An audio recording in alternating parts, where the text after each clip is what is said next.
halkani waa tuulada Dukaat oo ku taala koonfurta bari ee dalka Serbia. waa tuulo inta badan dadkii deganaa ay ka guureen. dugsiga tuuladan ayaa si la mid ah dugsiyada kale ee dalkaas fasax sanadeedkii ka soo noqday, waxaana albaabada loo furay bishan Oktoobar. dugsigan ayaa arday la'aan awgeed 7 sano aan shaqaynayn, laakiin sanadkan waxaa dugsigan loo furay waxbarista hal gabar oo keliya markii ay gaartay da'dii bilaabista waxbarashada. fasal weyn oo hawo fiican leh iyo dugsi guud ahaan ay ka muuqato in kharash badan la geliyey dhismihiisii hore ayaa gambareelka loo garaacaa Nikolina Nikolic iyo macalimadeeda kelida ah ee Milika Majkic. Nikolina waa qofka keliya ee tuuladan Dukaat ku nool ee subax hore u kacda waxbarashada, waana fasalka koowaad ee dugsiga hoose. maamulka waxbarashada ee deegaankani waxay ogaayeen in gabadhan oo keliya ilaa iyo hadda ay diyaar u tahay waxbarasho, iyo in sanadka dambena ay jiraan 2 arday oo iyaguna gaari doona da'da dugsi qorista. sidoo kale waxay ogaayeen in tan iyo sanadda 2020 deegaankan laga heli doono 2 arday oo keliya oo da'da waxbarashada gaaraya, taasoo ka dhigaysa in ilaa sanadda 2020 uu dugsigani yeelan doono 5 arday oo keliya oo waliba kala fasal la'ah. iyadoo duruufahaasi oo dhammi ay jiraan, haddana waxay mas'uuliyiintu go'aan ku gaareen inaan la jebin sharciga dalka ee dhigaya in ilmo kasta uu ku khasban yahay waxbarashada dugsiga hoose in uu soo maro, iyo in ilmo kasta uu dowladdiisa xaq ugu leeyahay waxbarasho.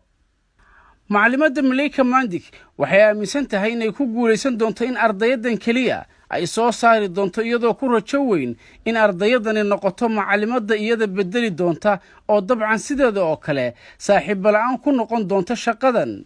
macalimaddu mar ay la hadashay wakaaladda wararka ee Anadolu ee dalka Turkiga waxay sheegtay in intii awoodeeda ah ay ka shaqayn doonto sidii ay ardayadeeda uga ilaalin lahayd in ay dareento wehel la'aan.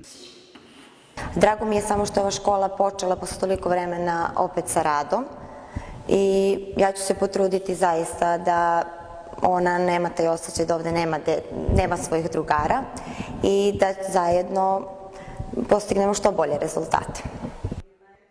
Nadam se da će sledeće godine to još neko dete upisati prvi razred, pa da će on imati, da stekne neke nove svoje drugare. Nikolina aabaheed iyo hooyadeed Ivan iyo Chelika waxay iyaguna sheegeen inay ku faraxsan yihiin in dugsigu gabadhooda oo keliya uu albaabada u furo sanadkan, iyagoo muujiyey siday ugu faraxsan yihiin in gabadhoodu ay agtooda wax ku baranayso.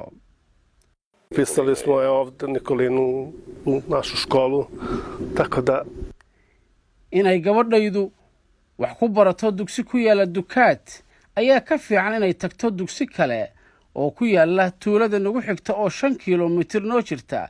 sidan aad ayaan ugu faraxsanahay, ayuu yiri Ivan oo ah aabbaha dhalay gabadhan kelida ku ah dugsigan.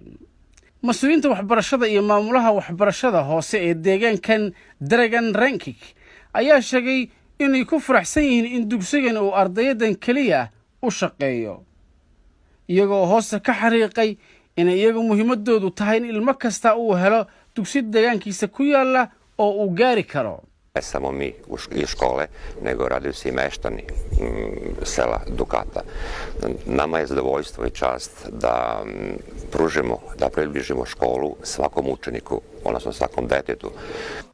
dugsigan loo furay in gabadhan keliya wax ku dhigato sanadkan wuxuu 7 sano u xirnaa in la waayay cid gaartay da'dii waxbarashada, laakiin 7 sano ka hor waxa dhiganaysay 100 ardaya.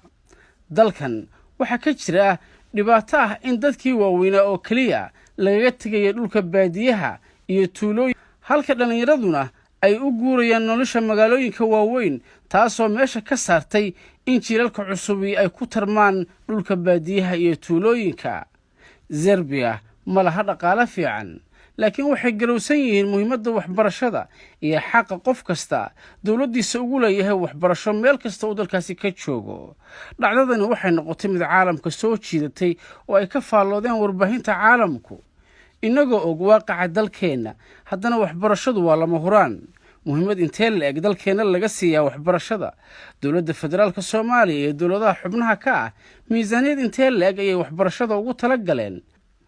maankase ma ku hayaan carruurta soomaaliyeed ee aan waalidkood u awoodin dhaqaale ay wax ku bartaan? waa su'aalo aan jawaabahooda idinka idiin dhaafay.